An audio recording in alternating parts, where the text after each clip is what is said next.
नमस्कार, स्वागत है आपका। आप देख रहे हैं न्यूज नेशन डिजिटल और मैं हूं आपके साथ संजय यादव। जिस तरीके से आपने देखा लोकसभा रिजल्ट आया, उसके बाद अब कहा जा रहा है कि जो दो बड़ी पार्टियां फिलहाल भारतीय जनता पार्टी के साथ मिलकर सत्ता में यानी सरकार बनाने जा रही है, उनको लेकर डिमांड यानी उनकी डिमांड अपनी अपनी है, लेकिन इन डिमांड में असल में किसकी क्या पूरा होता दिखाई दे रहा है और कितने भरोसेमंद असल में ये दोनों पार्टियां भारतीय जनता पार्टी या एनडीए को लेकर है। क्योंकि दोनों का अगर इतिहास देखा जाए, चाहे वो जेडीयू रही हो चाहे टीडीपी रही हो, समय के साथ जैसा इनको मौका मिला उस हिसाब से ये पाला बदलते रहे।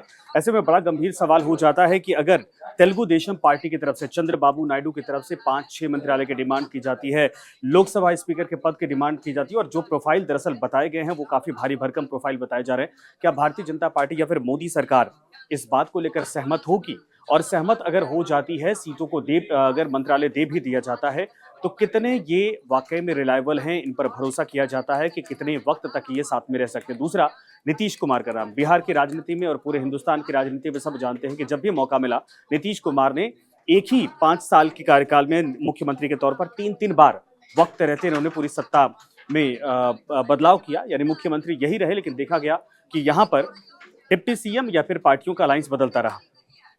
तो अब आकलन यही किया जा रहा है कि कहीं ऐसा तो नहीं कि जो बिहार में दरअसल नीतीश कुमार अब तक साधते रहे हैं, इसके बलबूते वो मुख्यमंत्री की कुर्सी हर वक्त उनके पास रही, कहीं वही समीकरण, वही राजनीति, वही चाणक्य नीति या फिर वही कूटनीति यहाँ पर अपनाते तो नहीं दिखेंगे। इस बात को लेकर मंथन करेंगे। मेरे साथ कुछ देर में मेरे सहयोगी नवीन भी जुड़ जाएंगे और समझेंगे कि आखिर ये दोनों पार्टियां कितनी भरोसेमंद हैं। क्या नरेंद्र मोदी सरकार इन पर पूरी तरीके से भरोसा करके सरकार का गठन कर सकती है? क्या ये माना जाए कि 5 साल तक ये दोनों दल भारतीय जनता पार्टी के साथ एनडीए के सहयोगी रहकर सरकार के लिए मजबूत पिलर का काम करेंगे? क्या ये माना जाए कि फिर से पलटी मारने वाली जो इन दोनों पार्टियों के दोनों नेताओं की अब तक रणनीति रही है वो उस पर ब्रेक लग जाएगा? और ये माना जाए कि भारतीय जनता पार्टी की सरकार अगर अब 9 तारीख को जब शपथ होता है, उसके बाद ये कहा जाए कि अलायंस के तौर पर ये तीनों पार्टियां एक दूसरे का सहयोग करती हुई चलेंगी। ये बहुत सारे सवाल है, लेकिन इन सब के बीच में दरअसल आपको बता दें कि मंत्रिमंडल को लेकर भी चर्चाएं शुरू हो गई हैं और ये कहा जा रहा है, पहले एक बार आपको बता देते कि सहयोगी दलों में बीजेपी के पास किसके पास कितनी सीटें हैं। टीडीपी के पास 16 यानी तेलुगु देशम पार्टी, चंद्रबाबू नायडू के पास 16 सीटें इस बार हैं, जेडीयू के पास 12 सीटें।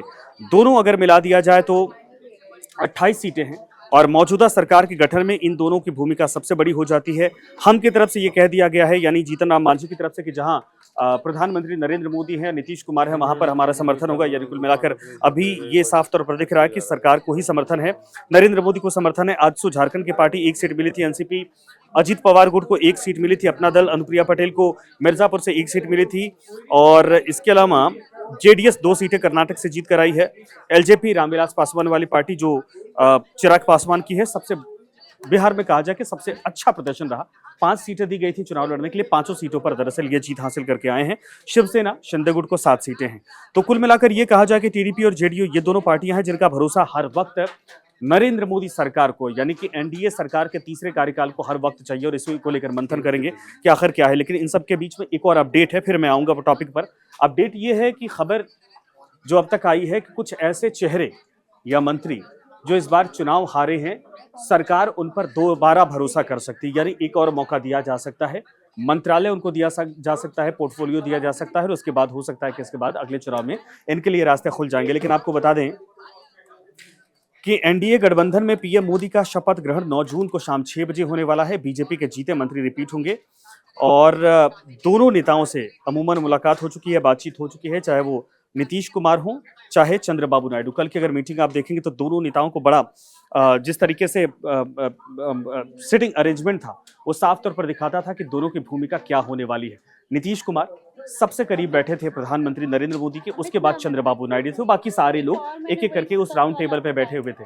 ये दिखाता है कि नीतीश कुमार इसके पहले कितनों कड़वाहट रही हो, बहुत कुछ एक दूसरे के खिलाफ बोला, लेकिन इस बार चुनाव के बाद जो अब तक उनकी भूमिका समझ में आ रही है वो यही है कि वो प्रधानमंत्री नरेंद्र मोदी के साथ पूरे भरोसे के साथ खड़े होते दिख रहे हैं। और नीतीश कुमार का ही ये कहना था कि नरेंद्र मोदी को कि जितना हो सके उतने जल्दी सरकार का गठन कर लिए, शपथ कर लीजिए। यानी वो बिहार का जो एक्सपीरियंस है, मुख्यमंत्री के तौर पर सरकार बदलती रही, अलायंस बदलता रहा, लेकिन वो जानते हैं कि 24 घंटे के भीतर कुछ भी हो सकता है, उस फॉर्मूले को उन्होंने सुझाया है। और चंद्रबाबू नायडू ने भी इस बात को लेकर कहा है कि वो फिलहाल कहीं जाने के मूड में नहीं है। जो तमाम बातें कही जा रही कि क्या वो पाला बदल लेंगे, क्या वो एनडीए के साथ, यूपीए के साथ यानी इंडिया अलायंस के साथ चले जाएंगे, शरद पवार अगर संपर्क से आते हैं तो वो भरोसा कायम रह सकता है। ये तमाम सवाल जिनको लेकर उन्होंने विराम लगा दिया। उन्होंने साफ तौर पर कहा कि जितने भी आकलन हैं ये सारे हाइपोथेटिकल हैं, एक काल्पनिक हैं, और अगर ये कल्पना की जाती है, अगर ये सवाल उठाए जाते हैं तो उसका यही जवाब है कि वो प्रधानमंत्री नरेंद्र मोदी के साथ पूरे शिद्दत और ईमानदारी के साथ इस वक्त खड़े हैं। नवीन जी मुझे ज्वाइन कर रहे हैं। नवीन जी आइए और अब इस पर चर्चा आगे बढ़ाते हैं। नमस्कार। नवीन जी मेरे साथ जुड़ गए। बड़ा सवाल यह है, कल आपने देखा कि जिस तरीके से नरेंद्र मोदी के बिल्कुल बगल में नीतीश कुमार बैठे थे, फिर चंद्रबाबू नायडू बैठे थे, उसके बाद तमाम नेताओं का अरेंजमेंट, सिटिंग अरेंजमेंट किया गया था। अब सवाल बड़ा गंभीर है जो बार बार इंडिया अलायंस में उठा रहा, वीडियो जारी कर रहा, रिलीज कर रहा, ताकि इनको एक संपत्ति दी जा सके और ये भटक सके या छिटक सके। क्या आपको लगता है कि ये दोनों जो चेहरे हैं इस बार जो अब तक इनका इतिहास रहा है उससे इतर बहुत भरोसेमंद साबित होंगे? देखिए, बात अगर चंद्रबाबू नायडू की करें तो नायडू का तो राजनीतिक इतिहास ही ये रहा है कि उन्होंने जब पार्टी टेक ओवर की थी टीडीपी एनटीआर से, तो एनटीआर के देहांत के बाद काफी ज्यादा रस्साकशी हुई थी। लक्ष्मी पार्वती उनकी विडो जो थी, उनके साथ इनका काफी ज्यादा संघर्ष हुआ सत्ता को लेकर के। मतलब ऐसी कुछ बातें मीडिया में उस दौरान आई थी जिनकी अब चर्चा भी नहीं की जा सकती है कि किस प्रकार से, जैसा अब जयललिता और डीएमके के साथ हुआ था किसी जमाने में, वैसा ही ठीक एक रैली में प्रधानमंत्री ने इस बात का जिक्र भी किया। बिल्कुल, रैली में प्रधानमंत्री ने इस बात का जिक्र इसलिए किया था क्योंकि 19 के अंदर जो है इनका गठबंधन 18 में ही टूट गया था और उसके बाद स्पेशल स्टेटस को लेकर के डिमांड किया था। उसके बाद जो एक रैली के अंदर प्रधानमंत्री ने कहा था कि चंद्रबाबू नायडू खुद को मुझसे सीनियर मानते हैं, तो वो सीनियर होंगे, और वो सीनियर होंगे पीठ में छुरा भोंकने में, वो सीनियर होंगे दगाबाजी करने में, दल बदलने में। जो है अपने ससुर की पीठ में छुरा भोंका और फिर उन्होंने ऐसे पार्टी का टेक ओवर की। दरअसल ये जो रस्साकशी थी ना इन दोनों के बीच में, ये किसी एक रणनीति को लेकर के दोनों एक मंच पर जरूर आ गए हों, लेकिन ये बात ध्यान करने वाली है कि जब 2004-2002 के दंगे हुए थे तो उस दौरान टीडीपी के अंदर, टीडीपी जो थी वो एनडीए का ही पार्ट थी। तो उस टाइम पे इकलौते ऐसे नेता थे एनडीए के, चंद्रबाबू नायडू, जिन्होंने मुखर होकर के नरेंद्र मोदी का विरोध किया था और कहा था कि इस मामले में जो है सख्त कार्रवाई की जानी चाहिए, उनसे इस्तीफा लिया जाना चाहिए। और उसके बाद उन्होंने वहां की गुजरात सरकार पर कई आरोप भी लगाए। उस वक्त वो आंध्र प्रदेश में उनकी सरकार थी, तो उन्होंने विधानसभा में इसको लेकर के एक जो है पारित किया था प्रस्ताव भी कि जो है वहां पर उन राहत शिविरों में काम सही से नहीं हो पा रहा है। तो इनकी जो दोनों की राजनीति है वो टसलबाजी की शुरू से रही है। आज उसमें अदावत एक शब्द होता है जो आप कहते हैं आपके राजस्थान में कि अदावत है, तो ये पहले रही है। जी हाँ, वो रही है। और अब जो है जिस प्रकार का राजनीतिक परिदृश्य सामने जो आ रहा है उसको देखते हुए भले ही दोनों जो है शांत रहे और एक दूसरे का मान रखे, लेकिन इसमें कोई दो राय नहीं है कि कभी भी कुछ भी हो सकता है। टीडीपी के जो नेता हैं उनका स्टैंड जो है वो कभी भी इधर से उधर होने में कोई दिक्कत नहीं है, क्योंकि वैचारिक रूप से वो हमेशा से ही नरेंद्र मोदी के मुखर विरोधी रहे। बीजेपी के साथ भले ही वो चले गए हो, बीजेपी के साथ जिस वक्त में वो गए थे 99 के इलेक्शन के अंदर, उससे पहले वो संयुक्त मोर्चा की सरकार के अंदर भी एक अहम भूमिका में रहे।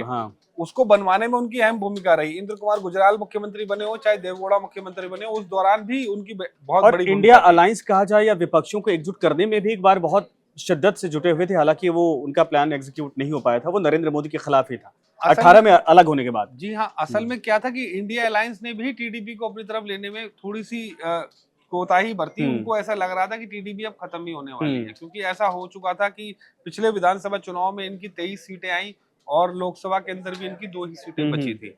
तो इस वजह से क्योंकि वाईएसआर में पूरी तरीके से फुल फ्लैश आ चुकी थी और भी कई छोटी छोटी पार्टियां बनने की कगार पर थी। जनसेना पार्टी पवन कल्याण की उस टाइम पे खुद चुनाव लड़ने की कोशिश में थी और कांग्रेस वहां पर कहीं भी नहीं। एक वक्त तो लगा भी था कि गिरफ्तारी के बाद शायद चंद्रबाबू नायडू की पार्टी का अस्तित्व लगभग ना के बराबर हो जाएगा, लेकिन रिवर्स देखिए आंध्र प्रदेश, क्योंकि मैं कुछ साल मैंने आंध्र प्रदेश में विजयनगरम में बिताए और वहां क्या है कि नेता और अभिनेता इन दोनों का बड़ा बेहतरीन कॉकटेल है। कॉकटेल, अच्छा। जो अभिनेता है वही अगर नेता बनता है तो उसका टच जो है वो जनता से बहुत ज्यादा रहता है। फिल्मों का बहुत ज्यादा क्रेज आंध्र प्रदेश में रहता है। अब आप चाहे तेलंगाना अलग हो गया या हमने भी देखा वहाँ फिल्में जो आती हैं एक ही दर्शक 4-4, 5-5 बार जाके देख के आता है। मैं आपको बताऊं, मैं 99 की बात बताऊं, जिस टाइम पे ये सब राजनीतिक घटनाक्रम चल रहा था, तो मैं विजयनगरम में था। तो विजयनगरम विशाखापट्टनम से 50 किलोमीटर पहले का एक शहर है और ठीक ठाक शहर है। अशोक गजपति राजू वहां से मंत्री भी रहे हैं,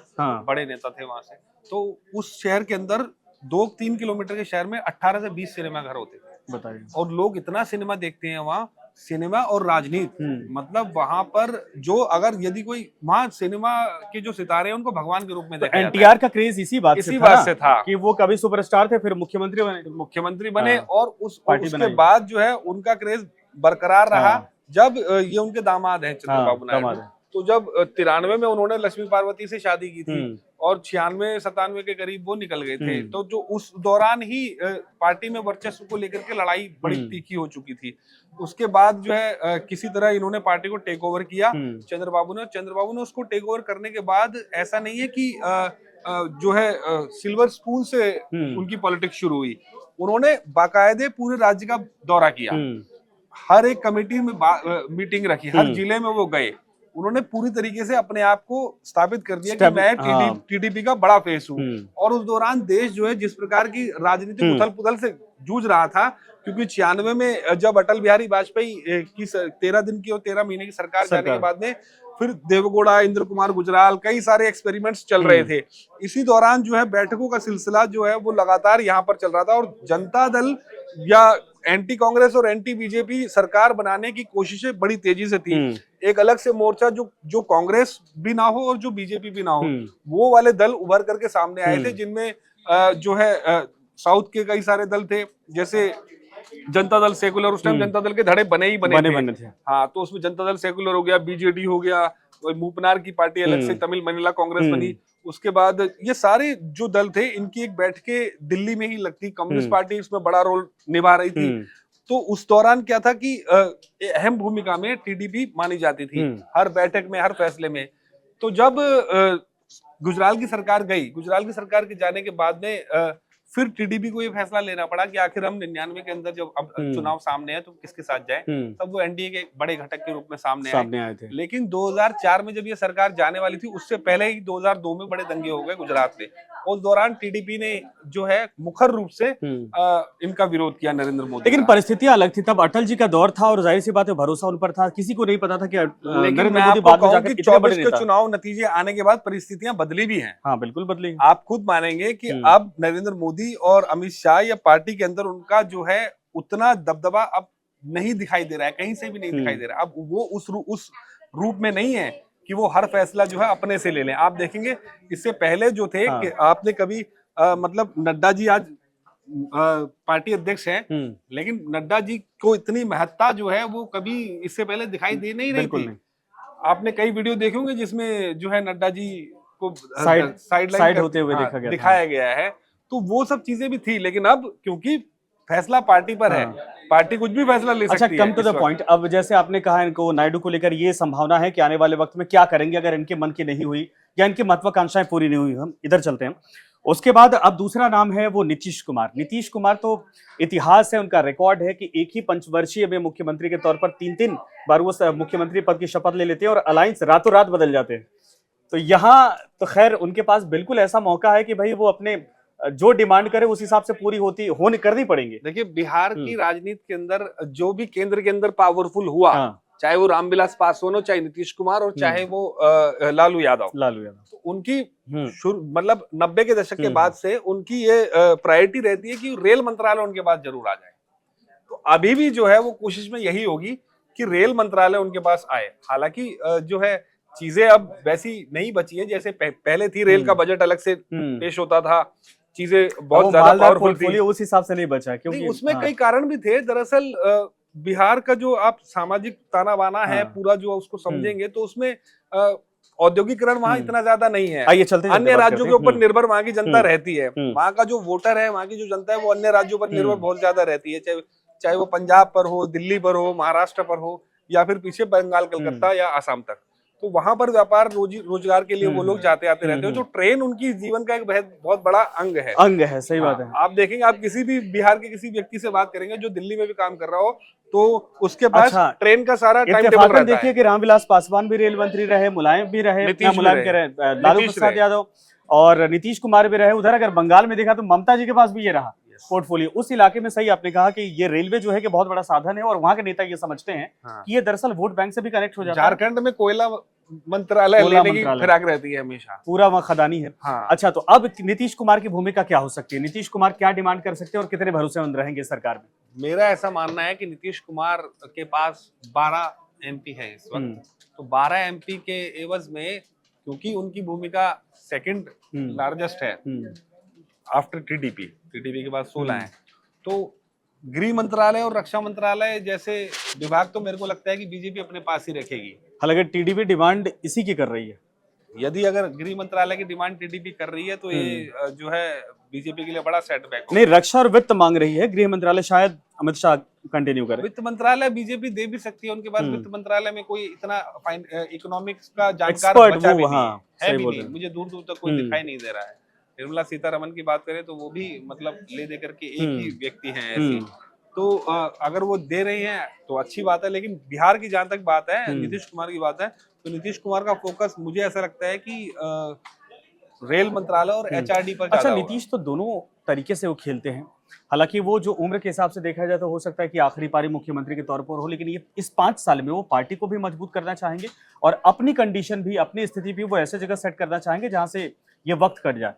तो क्या विधानसभा चुनाव से पहले वो कोई प्रेशर क्रिएट कर सकते हैं, क्योंकि 6-7 महीने बाद वहां पर इलेक्शन भी है?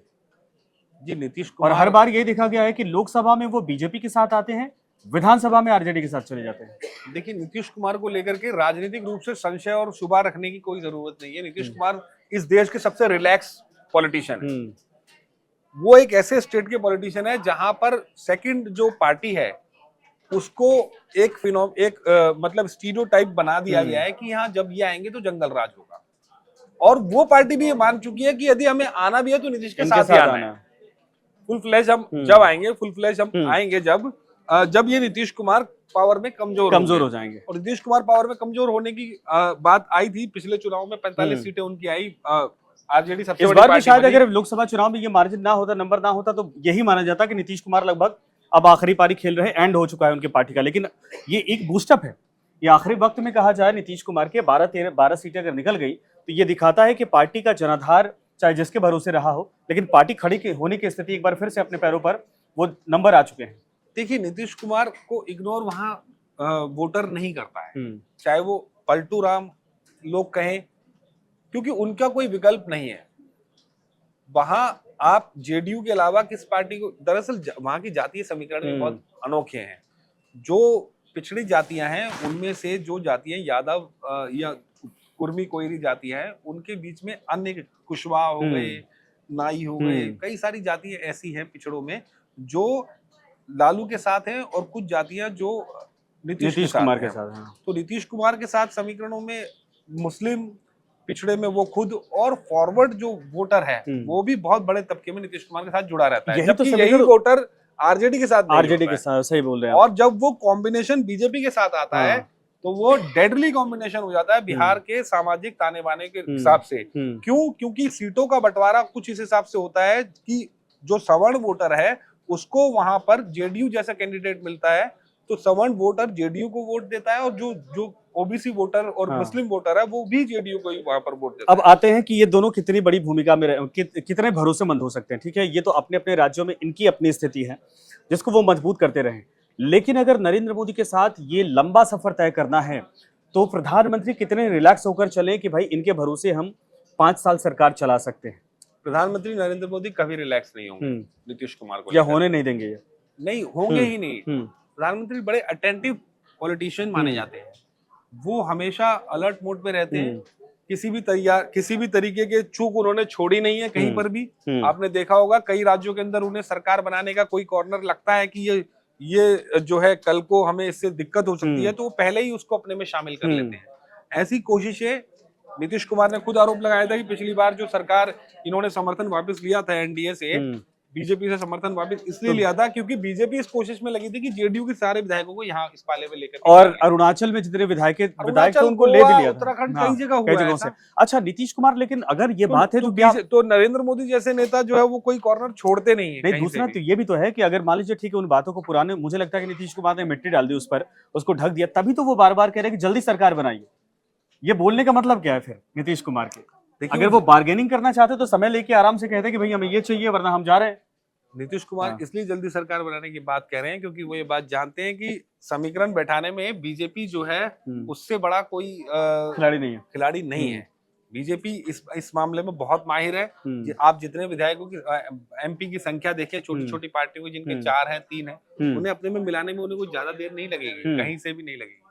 और दूसरी बात ये कि जो नीतीश कुमार है उन्हें खुद भी उनकी पार्टी के अंदर भी कई नेताओं की तरफ से ये आवाज आती दिख रही है, ऐसा पता चला है वहां से भी कि वो जो है विचार करे अभी और समय ले। अच्छा, हैरानी की बात ये थी कि ललन सिंह संसद के भीतर, आपको याद होगा कि जितने अटैकिंग मूड में थे वो प्रधानमंत्री और गृह मंत्री पर हुआ करते थे। चूंकि राजनीति में ऐसा ही होता है, खुद दोनों पार्टियां कहती है कि भाई दोस्त और दुश्मन वो एक फिक्स नहीं होते, परमानेंट तो बदल। ललन सिंह कल वाली मीटिंग में मौजूद थे और खबर यह है कि ललन सिंह को एक बार फिर से राष्ट्रीय अध्यक्ष बनाया जा सकता है। ये अगर खबर आती है, जो कि बेहद तीखा एक तरह से संबंध हो गया था बीजेपी में और जेडीयू में ललन सिंह की वजह से, ये संभावना लग रही है अगर ऐसा होता तो क्या ये बीजेपी की सहमति से होगा या फिर कोई ये भी दांवपेच है इनका? नीतीश कुमार अपनी पार्टी में बीजेपी की सहमति से कोई कदम नहीं उठाते, जो करते हैं वो नीतीश कुमार खुद करते हैं। अभी तक की राजनीति में नीतीश कुमार ने कोई ऐसा फैसला किसी भी गठबंधन सहयोगी, यहाँ तक कि जब आरजेडी के साथ उनकी सरकार थी तब भी उन्होंने कोई ऐसा फैसला नहीं किया जिसमें आरजेडी का हस्तक्षेप हो जेडीयू के अंदर। नीतीश कुमार खुद में पार्टी है और वो जो है हम कह सकते हैं कि स्यूडो डेमोक्रेटिक वे में पार्टी को चलाते हैं, मतलब ऐसा माना जाता है। अच्छा ठीक, मतलब कुल मिलाकर ये कहा जा, चलिए इधर, कुल मिलाकर ये कहा जा सकता है कि इन दोनों नेताओं पर अभी तो सरकार का गठन हो जाएगा, लेकिन इनका या तो ऑप्शन ढूंढना पड़ेगा या फिर इनको साध के रखना पड़ेगा कि ये कभी भी कोई भी कदम उठा सकते हैं। ये संभावना हर वक्त है, यानी सरकार का कॉन्फिडेंस जिस लेवल पर पिछली बार था वो इस बार हो सकता है कि वो दिखे ना।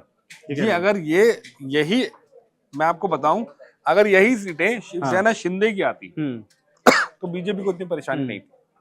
यही सीटें अकाली दल के साथ अलायंस होता उनकी आती तो बीजेपी को इतनी परेशानी नहीं थी, क्योंकि बीजेपी और अकाली दल का सिर्फ किसान आंदोलन पे ही जो है गठबंधन। उद्धव ठाकरे नाराज है? हाँ, उद्धव ठाकरे की नाराजगी बरकरार रहेगी। नहीं, उद्धव ठाकरे इंडिया अलायंस से नाराज है, कल मीटिंग में नहीं आए थे, खबर है संजय राउत को भेज दिया। संजय राउत तो दिल्ली की जितनी मीटिंग्स होती है वो संजय राउत ही देखते हैं। उद्धव ठाकरे बहुत कम। ये तो सबसे बड़ी मीटिंग थी, यहाँ पर तो चीजें डिस्कस होना था, उद्धव ठाकरे की जिम्मेदारी बनती थी यहाँ आना। उद्धव ठाकरे खबर है कि नाराज है किसी बात को। उद्धव ठाकरे के सबसे अहम व्यक्ति है संजय राउत। संजय राउत लंबे समय से दिल्ली में रहे क्योंकि वो राज्यसभा सांसद है और पार्टी की रणनीति से लेकर के पार्टी के संपादक जो मुखपत्र के संपादक वो हैं, पार्टी की पूरी आइडियोलॉजी जो है उसको देखने वाले पुराने नेता है संजय राउत। संजय राउत को अगर उन्होंने लगाया है इस काम पर तो संजय राउत और उद्धव ठाकरे में कोई अंतर नहीं। अच्छा ठीक है, ये चर्चा हो गई, हो सकता है कि अब देखिए 8 तारीख 9 तारीख को क्या होता है, लेकिन जरा ये बताइए विपक्ष का भी थोड़ा। मैं आपको बताऊं, संजय राउत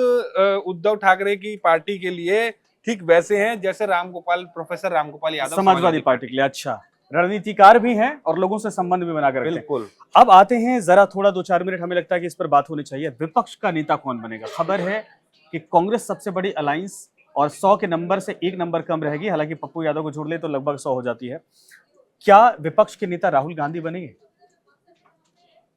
जी, राहुल गांधी की सहमति पर रहेगी, क्योंकि राहुल गांधी यदि चाहेंगे, जब चाहते हुए उन्होंने प्रधानमंत्री का पद नहीं लिया 2009 के अंदर, वो चाहते तो प्रधानमंत्री बन सकते थे, उसके बाद 10 में भी बन सकते थे, 11 में भी बन सकते थे। और विपक्ष का नेता बनने की बात थी कि संख्या क्योंकि कम थी पिछली बार, तो पहले 45 आई, उसके बाद 52-55 आई, तो इसलिए वो विपक्ष का नेता कहलाना उनके लिए शायद थोड़ा सा। तो कौन बनेगा? मुझे लगता है कि कांग्रेस पार्टी कोशिश में यही लगी है कि जो सबसे सीनियर सांसद होंगे उन्हीं को विपक्ष का खबर है कि अखिलेश यादव विधानसभा में जो वहां एमएलसी के पद पर नहीं विधायक हैं वो पद छोड़ रहे हैं और संसद में रहेंगे। अखिलेश यादव संसद में, मुझे नहीं लगता कि अखिलेश यादव संसद में रहेंगे। आज खबर ही आई है। अगर ऐसा होता है तो इसका मतलब है कि सरकार भविष्य में 1-2 साल के अंदर ये सरकार, इंडिया गठबंधन सरकार बनाने की कवायद में जुटा हुआ है। अखिलेश यादव यदि विधानसभा छोड़ते हैं तो इसका मतलब है कि उन्हें कोई संकेत ऐसा है मिला है गठबंधन की बैठक में कि आने वाले कुछ महीनों में, सालों में या साल भर में कह तो रहा है, इंडिया अलायंस कह रहा है कि 6 महीने दीजिए, इन सभी के नेचर अलग-अलग है, सब बिखरने शुरू हो जाएंगे। बिल्कुल। तो वो इसमें अगर अखिलेश यादव वो सीट छोड़ते हैं तो इसका मतलब है कि जरूर कुछ ना कुछ होने वाला है। बहरहाल ठीक है, ये कुल मिलाकर ये कहा जा सकता है कि देखिए 2 ऐसे चेहरे हैं। चंद्रबाबू नायडू, आपने याद होगा आपको कि अगर 6-7 महीने पहले की स्थिति देखेंगे तो नाराजगी चल रही थी। हालांकि वो तस्वीर आपको याद होगी जब पहली बार मंच पर उस नाराजगी के बाद आए थे और प्रधानमंत्री ने बकायदा हाथ खींचकर बिठाया था अपने बगल में। उसके बाद से ये संबंध सुधरते चले गए और बहरहाल अब एक पिलर के तौर पर काम कर गए। नीतीश कुमार 6-7 महीने पहले तक वो भी खूब खरी खोटी सुनाते थे, लेकिन इस बार कैंपेन भी साथ में किया, साथ में आए और ये भी कहा था कि इस बार हम जहां आ गए हैं परमानेंट वही रहेंगे। हालांकि ये जब लालू प्रसाद यादव के साथ गए थे तब भी उनका यही डायलॉग रटा रटाया एक तरह से कहा जा सकता है। लेकिन नीतीश कुमार बहुत राजनीति के माहिर खिलाड़ी माने जाते हैं और यूपी, बिहार या बिहार में खास करके कहा जाए कि उनका जो जिस तरीके से वर्चस्व है कि वो सबसे छोटी पार्टी होने के बावजूद मुख्यमंत्री की कुर्सी हमेशा उनके पास रहती है, ये खेल करने में माहिर है। इसीलिए भारतीय जनता पार्टी या फिर एनडीए के सरकार गठन में इस बात को लेकर सारे समीकरण साधे जा रहे होंगे बीजेपी के अंदर कि अगर ये हो इफ एंड बट दोनों परिस्थितियों को लेकर चला जाएगा, अगर भरोसा जीतना है या साथ में रखना है तो किन कंडीशन पर कॉम्प्रोमाइज करना है या फिर आने वाले वक्त में कुछ और बी प्लान लेकर चलना है ताकि ये दोनों दल किसी तरीके से कंट्रोल में रह सके। ये सारी चीजों को लेकर है। बहरहाल भरोसे और छिटकने दोनों की बातों पर बैलेंस बनता दिख रहा है। कुछ लोग कह रहे हैं कि हो सकता है कि चले भी जाएंगे, छिटक जाएंगे, उनका कोई भरोसा नहीं। कुछ लोग कह रहे हैं नहीं, हो सकता है साथ में रहे। देखिए दोनों ही ऐसे नेता है, नायडू, नीतीश, जो मुलायम, लालू, पासवान उस जमाने के जो धुरंधर थे, जमीनी नेता थे, उन नेताओं की फेहरिस्त में ये आखिरी ही बचे हैं। लालू यादव इस वक्त एक्टिव नहीं है, मौके के हिसाब से बदलते रहते हैं। लालू यादव इस वक्त एक्टिव नहीं है, मौके के हिसाब से नहीं, उन्हें राजनीति का बहुत बड़ा अनुभव है, उन्हें राज्य चलाने का अनुभव है। पुरानी पीढ़ी में जो दिग्गज थे उनमें से अकेले दो बचे हैं और ये दोनों ही इस वक्त केंद्र में है भारतीय राजनीति के। बहुत की पॉइंट पे आ गए अचानक। बिल्कुल, नरेंद्र मोदी की उस वक्त जो है लोकतांत्रिक तरीके से जो राजनीति जो थी वो शुरू भी नहीं हुई थी जब ये दोनों केंद्र की राजनीति और अपने अपने राज्यों में कद्दावर नेता माने जाते थे, मुख्यमंत्री के तौर पर। ये दोनों जो है इस वक्त वापस सेंटर में आए हैं 24 के अंदर, तो कहीं ना कहीं इसके अंदर बड़ा खेल हो सकता है। आप लोगों को क्या लगता है कमेंट में लिखिएगा जरूर कि नीतीश और नायडू ये वाकई में भरोसे के साथ 5 साल नरेंद्र मोदी की सरकार को चलने देंगे, या आपको लगता है कि जैसा इनका नेचर है अगर हालात बदलते हैं, परिस्थितियां बदल सकती हैं तो यह पाला भी बदल सकते हैं। लिखिएगा जरूर और बने रहिए न्यूज़ नेशन डिजिटल के साथ।